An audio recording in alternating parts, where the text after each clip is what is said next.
John Thompson was a 70-year-old grandfather.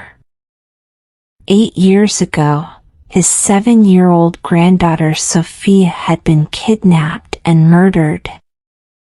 Sophia's disappearance had shattered John's heart, and her death left him with a sadness he couldn't overcome. Since then, John had one purpose in life: to find the person who hurt Sophia and make them pay. John's wife, Karen, was very sick. She used a wheelchair and relied on John to care for her. Despite his responsibilities at home, John never gave up on Sophia's case. He visited the police station often, pleading for updates or asking if there was any progress. At the police station, John met Inspector Rachel Jenkins. Rachel had taken over Sophia's cold case and was determined to solve it. Over time, Rachel and John became friends. She admired John's determination, and he trusted her to do everything she could to help. However, the case had no strong leads, and Rachel often felt frustrated. One day, another child went missing.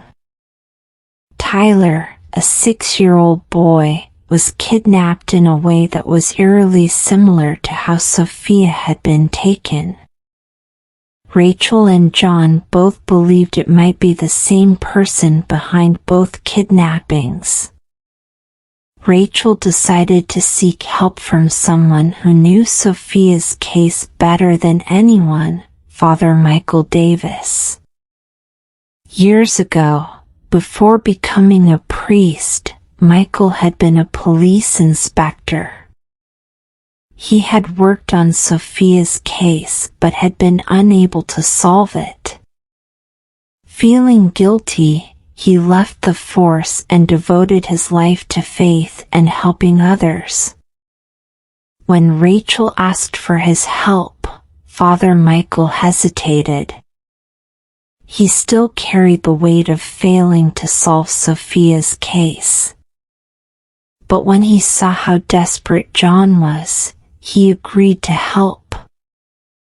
Together, John, Rachel, and Father Michael began investigating Tyler's disappearance. As they dug deeper, they uncovered a shocking lead. Tyler's grandfather, Mark, was involved in the kidnapping.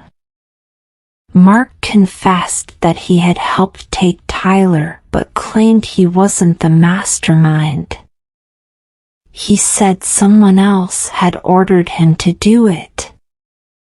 Mark's confession sent John into a storm of emotions. He wanted answers, and more than anything, he wanted justice for Sophia. John decided to do some investigating on his own.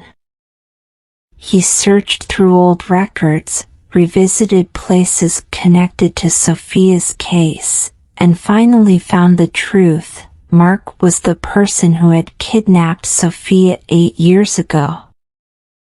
John's anger boiled over. For 8 long years, he had waited for this moment. He came up with a risky plan to get Mark to confess. John pretended to kidnap Tyler, making Mark think he was going to lose his grandson. But John didn't really harm Tyler. He just wanted to scare Mark into telling the truth. When Father Michael found out about John's plan, he was horrified. He believed that revenge would only bring more pain.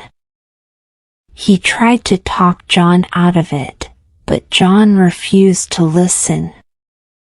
He was determined to get justice for Sophia.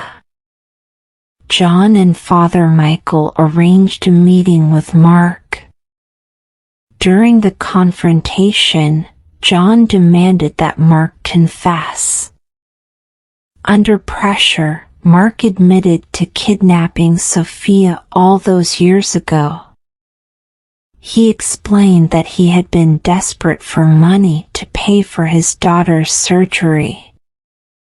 He had planned to demand a ransom but panicked when things went wrong. But then Mark revealed something shocking. Sophia hadn't been murdered. She had escaped from her kidnapper and ran into the street, where she was hit by a moving car. The driver of that car had been none other than Father Michael. At the time, Michael was a young inspector.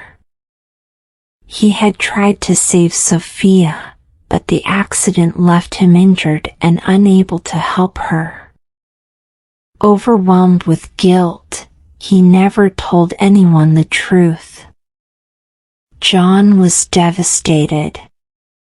For years, he had been consumed by anger and the need for revenge, but now he only felt sadness. He realized that all the pain had stemmed from desperation, mistakes, and guilt.